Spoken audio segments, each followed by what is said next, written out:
হ্যাঁ গাইস, আমাদের আজকের যে ভিডিওটা এটা হচ্ছে মূলত একটা গানের ব্রেকডাউন, একটা শর্ট ডেমনস্ট্রেশন। এখানে হচ্ছে ইয়ো ইয়ো হানি সিং এর নতুন একটা গান রিলিজ হয়েছে যেটার নাম হচ্ছে হাই অন মি। সো এই গানটা আমি রিমেক করেছি। So that's the project. আমরা একটু প্রজেক্টটাকে রিভিউ করি কে কে আছে। So obviously first track is vocal, then second ট্র্যাকে যেটা আছে আমাদের সেকেন্ড ট্র্যাক থেকে এখানে আমাদের রিদম সেকশনটা হয়, clap, স্ন্যার,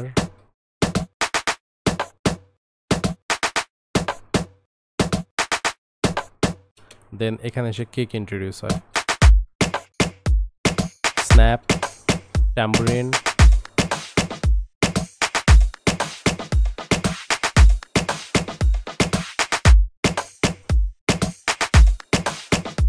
so that's the total rhythm section or beat section, whatever we say. but তারপর যেটা আছে সেটা হচ্ছে যে আমাদের বেসটা মূলত এখান থেকে শুরু হয়। সো আমি বেসটা প্লে করছি বিট রিদম সহ।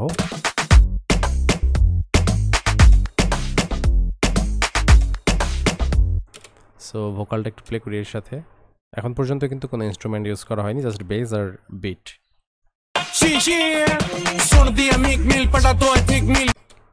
ওকে, এখানে দুটো ট্রানজিশন আছে, এই দুটো দিয়ে দিই।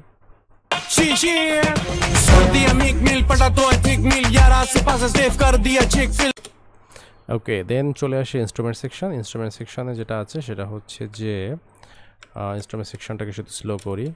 এখানে ফার্স্ট আছে ইলেকট্রিক গিটারের একটা সোয়েল, দেন যে জিনিসটা আছে that's there is two sound. এখানে দুটো সাউন্ড আছে, যেটা হচ্ছে একটা ম্যাসিভ দিয়ে করা, একটা সেরাম দিয়ে করা, দুটো একটা মেলোডি।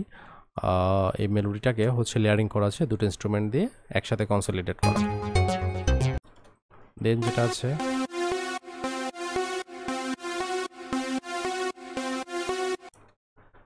এটা মূলত একটা লিড, যেটা অনেকটা ব্রাস টাইপের সাউন্ড করে। এটা হচ্ছে ম্যাসিভ দিয়ে করা। দেন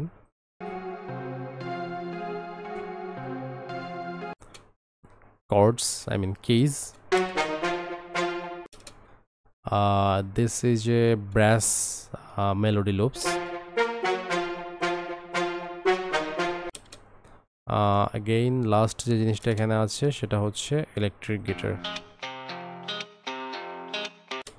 অ্যান্ড ওভারঅল সব সহ জিনিসটা এমন সাউন্ড করে।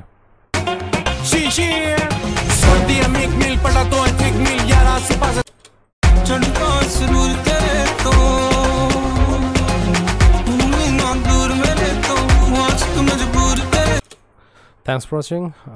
আশা করি এর থেকে অ্যারেঞ্জমেন্ট সম্পর্কে কিছু শিখতে পেরেছেন। কমেন্টে অবশ্যই জানাবেন। নেক্সট কোনো ভিডিওতে নতুন কোনো টপিক নিয়ে আবার দেখা হবে। সে পর্যন্ত ভালো থাকবেন।